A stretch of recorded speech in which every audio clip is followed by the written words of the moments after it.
Após recolher as sandálias e a espada de seu pai, Teseu partiu a pé rumo a Atenas. O caminho era longo e cheio de perigos. As estradas eram repletas de toda sorte de bandidos, e nos campos e florestas diversas feras estavam à solta. Mas Teseu não conhecia o medo e sozinho desbravou sua trilha rumo ao encontro do pai que ele não conhecia. No caminho, o jovem se deparou com diversos bandidos. Entre eles estava Perífetes, famoso por sua clava de ferro.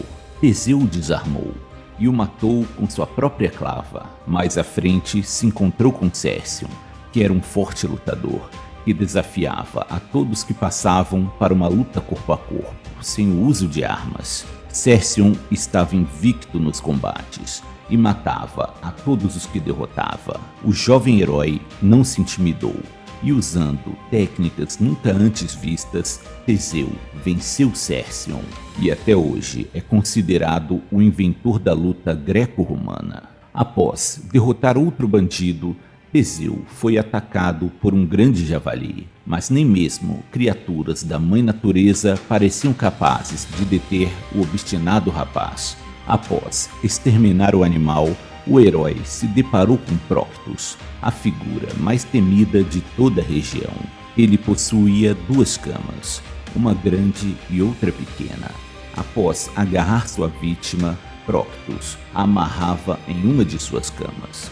Caso a pessoa fosse grande, ele a jogava na cama pequena e dizia: "Parece que você é muito grande para essa cama, mas posso dar um jeito." Então, Proctus lhe cortava as pernas e deixava sua vítima sangrar até a morte. Caso a pessoa fosse pequena, o vilão a colocava na cama grande e amarrava seus braços e pernas, esticando seus membros até a vítima falecer. Porém, tal bandido também não foi páreo para o herói. Teseu o jogou em sua cama pequena e o fez provar do próprio veneno. Finalmente, Teseu chega a Atenas, mas isto não surpreendeu o velho rei Egeu, que já o aguardava.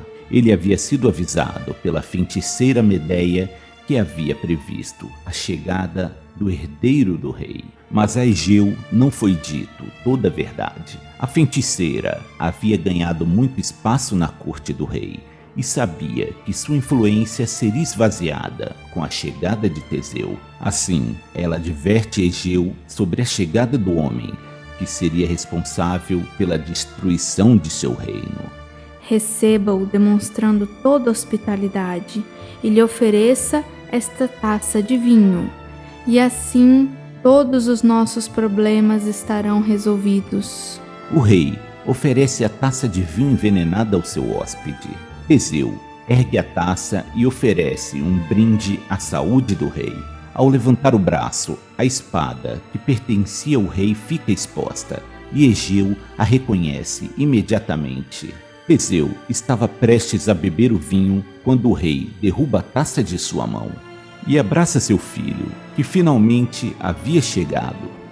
Egeu expulsou a feiticeira Medeia de seu reino e instituiu Teseu como príncipe herdeiro da cidade de Atenas.